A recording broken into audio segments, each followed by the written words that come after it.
Néanmoins, j'ai beau avoir des chefs d'entreprise qui sont d'accord, eh bien, souvent, du côté des actionnaires, ça coince. Parce que forcément, ça implique cette innovation de remettre en cause le primat de l'économie, le primat de la rentabilité, le primat des actionnaires classiques façon XXe siècle.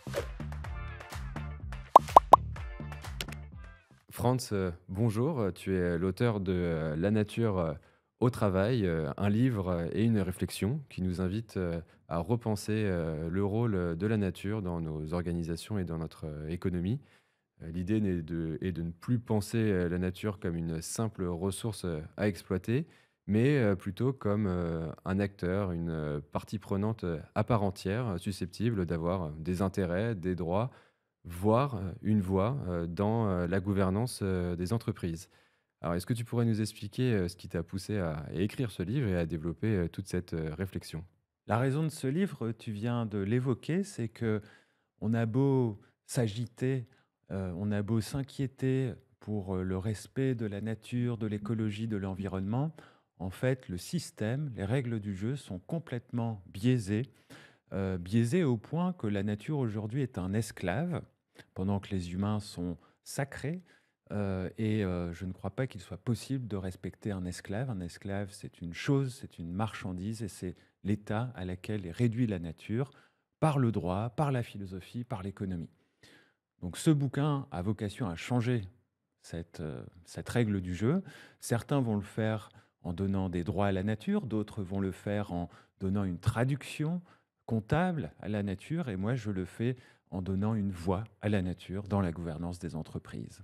Et ce qui est très intéressant en plus d'ailleurs, c'est que voilà, souvent il y a des livres, il y a des grandes réflexions, mais toi aussi ça se traduit concrètement dans la réalité, puisque depuis quelque temps tu es devenu officiellement le représentant de la nature dans une entreprise qui s'appelle Norcis, qui est une ESN, une entreprise des services numériques, je crois qui est basée dans les Hauts-de-France et qui compte un peu plus de 700 salariés. Est-ce que tu peux nous expliquer concrètement en quoi consiste ton rôle et puis en fait ce que ça implique également pour l'entreprise? Alors je suis administrateur nature, c'est-à-dire que je représente la nature au conseil d'administration, qui est un job radicalement nouveau.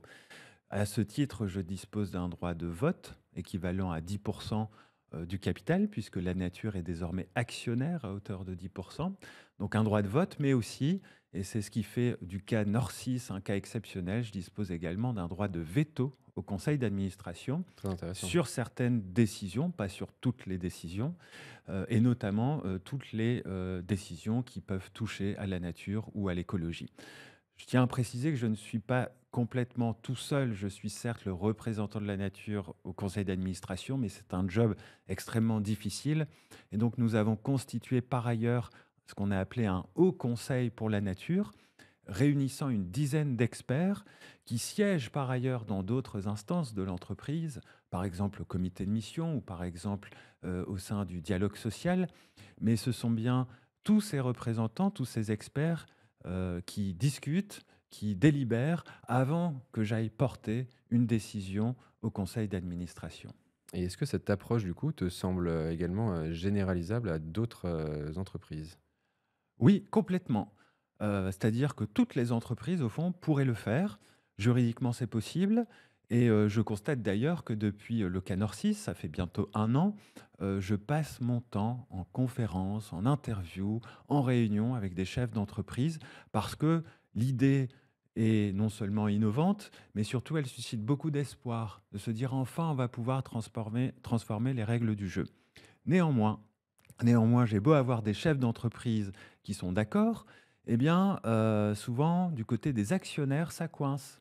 Parce que forcément, ça implique cette innovation de remettre en cause le primat de l'économie, le primat de la rentabilité, le primat des actionnaires classiques façon XXe siècle. Et peut-être, alors en guise de conclusion et d'ouverture, heu, quel rôle pour toi, pourrait jouer, la finance là-dedans? La finance a un rôle central à jouer dans cette affaire de gouvernance nature, puisque en tant qu'investisseur, un fonds d'investissement, par exemple, va devenir actionnaire. Alors, la question qui se pose, c'est un fonds d'investissement à impact ou un fonds d'investissement respectueux de l'environnement, eh bien, comment il décline cette ligne stratégique dans la gouvernance. Donc les fonds d'investissement ont un rôle central à jouer. J'essaye, pour ma part, de nouer des partenariats avec des fonds sous 2 angles. Le premier angle, c'est la formation. Je forme, parce que je ne peux pas être tout seul à représenter la nature, donc je forme des administrateurs nature, et notamment pour qu'ils siègent dans les participations des fonds d'investissement. Ça, c'est le premier point. Et le deuxième point, c'est que je crée une fondation, plus précisément un fonds de dotation actionnaire pour représenter et développer cette idée de nature actionnaire et nature administrateur.